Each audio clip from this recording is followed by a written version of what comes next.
ನೋಡಿ, ಈ ಹೆಂಡ ಕುಡಿತೇವಲ್ಲ, ಇದು ದೇವರೇ ಕೊಟ್ಟ ವರ.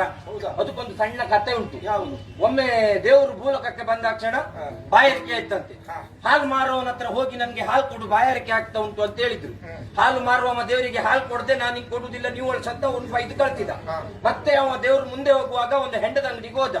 ಹೆಂಡ ಮಾರುವವನ ಹತ್ರ ಬಾಯಾರಿಕೆ ಆಗ್ತದಂತ ಕೇಳಿದಾಕ್ಷಣ ಹೆಂಡ ಮಾರುವವ ಹೆಂಡವನ್ನ ದೇವರಿಗೆ ಕೊಟ್ಟ. ದೇವರು ಹೆಂಡವನ್ನು ಕುಡಿದ್ರು. ಆಗಲೇ ವರ ಮತ್ತು ಶಾಪವನ್ನ ಕೊಟ್ಟದ್ದು. ಹಾಲು ಮಾರುವವನಿಗೆ ಶಾಪ, ಇವತ್ತಿನ ಮೇಲೆ ನೀನು ಮನೆ ಮನೆ ಹುಡ್ಕೊಂಡು ಹೋಗಿ ಹಾಲು ಹಾಕುವಂತ ಶಾಪ ಕೊಟ್ರು. ಹೆಂಡದ ಅಂಗಡಿಯವನಿಗೆ ವರ, ನಿನ್ನ ಅಂಗಡಿ ಎಷ್ಟು ಒಳಗಿದ್ರು ನಾಳೆ ಮೇಲೆ ನಿನ್ನ ಅಂಗಡಿ ಹುಡ್ಕ ಬಂದು ಕುಡಿದ್ರು ಅಂತ ವರ ಕೊಟ್ರು.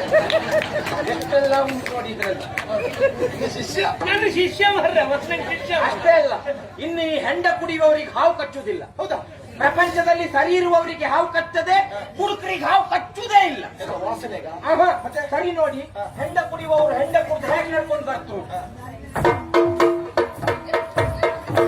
ಹೀಗೆ ನಡ್ಕೊಂಡು ಬರುವಾಗ ಅವರಿಗೆ ಹಾವು ಕಟ್ಲಿಕ್ಕಂತ ಬರ್ತದೆ. ಕಟ್ಲಿಕ್ಕಂತ ಬಂದ ಹಾವು ಆಚೆ ಕಾಲಿ ಕೊಚ್ಚುದ, ಈಚೆ ಕಾಲಿ ಕೊಚ್ಚುದ, ಆಚೆ ಕಾಲಿ ಕಚ್ಚುದಂತ ಹಾವಿಗೆ ಮಂಡೆ ಬಿಸಿಯಾಗಿ ಹುತ್ತ ಸೇರ್ಕೊಂಡ.